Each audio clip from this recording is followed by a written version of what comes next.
5 sounds a little ominous. I don't know about you, but at least it's not the final 4. Well, good afternoon, and thanks for hanging around in what's been a wonderful day of presentations, especially our keynoters. My name is Jim Strategas. I'm the founder and CEO of Sytheros Communications. It's hard to say, but what we do is easy to explain. I was discouraged, having recently turned 60 and being an entrepreneur for the 5th time, until I saw a tweet from Stephen Fleming this afternoon that said the largest cohort of first-time entrepreneurs are ages 50 to 64. So I'm right in the middle of that trend and very excited about doing that. That's right, everybody over 60, that's right. So what do we do? Well, you might ask that. It's a geeky wireless idea that my partners and I came up with that results in a wireless system with 3 very interesting characteristics. Number 1, it's cheap as hell. Number 2, it can send a little bit of data a long distance. And so what we did was come up with the idea of we went around and looked for solutions, looked for problems rather, that needed that type of solution. And what we found is water. And the issue with water is it's outdoors, it's all over the place, and it's difficult to monitor and know where the water is. So what we've been able to do is combine a very innovative and very unique wireless solution with the overbearing need to conserve water. And the result is saving water and saving money. So in a simple way, that's exactly what Sytheros does. Now, what was the impetus behind what we do? Well, everybody knows how bad the drought is. That's in the news all the time. And through the perversity of Mother Nature, some of the worst drought-prone regions of the country are the most productive from a farming standpoint. Southwest Georgia, the Midwest, West Coast, all are in a 50-year or sometimes 100-year drought from a severity standpoint. So we got to save water, and all you hear about in the 200 billion gallons of water that Americans use every day is what's going on in the home. The 500-pound gorilla in the room is agriculture. So in the home, we're all about low flush toilets, $2 billion a day. In the home, we're all about showering with a friend, $500 million a day. If only it was better than $500 million a day. But a 20% reduction in agricultural water use, which many think is very doable, would result in a $32 billion billion gallon per day savings. So we've got to look at ag. That's where the low-hanging fruit is, and that's where the biggest bang for the buck for water conservation technology. You've all seen crop circles. This is not the ones the UFO makes, but the ones that are made by center pivot irrigation systems that are in use all over the country.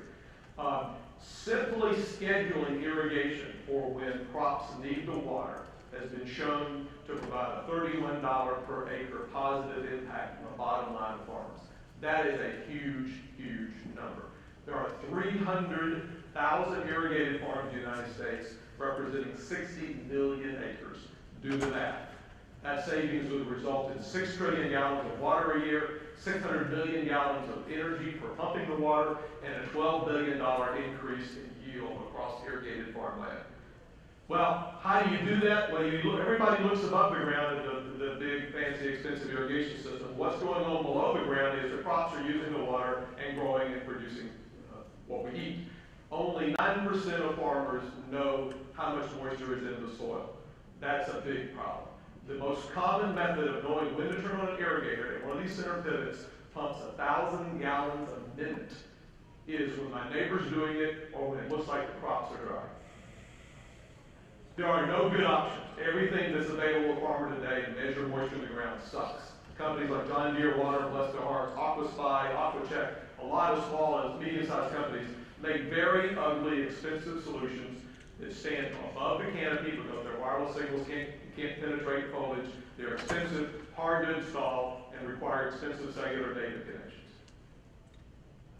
What we do simply is to take advantage of what Marconi did in 2001, who was the first user of the cloud, by the way. What he did was send radio signals to the cloud that bounced off the ionosphere and traveled thousands of miles.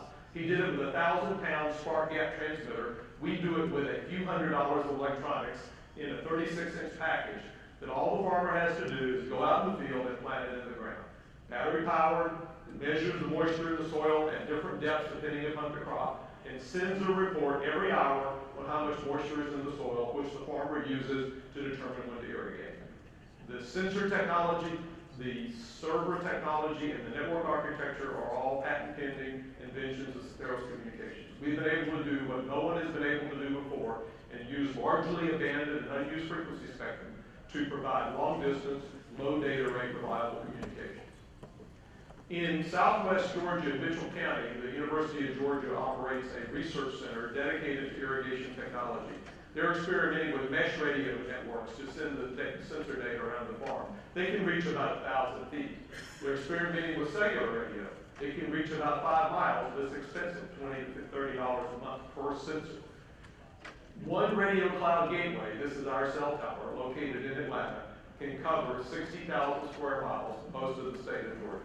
So huge difference in range and a huge difference in cost based upon the incumbent technologies. We are a lean startup in all of its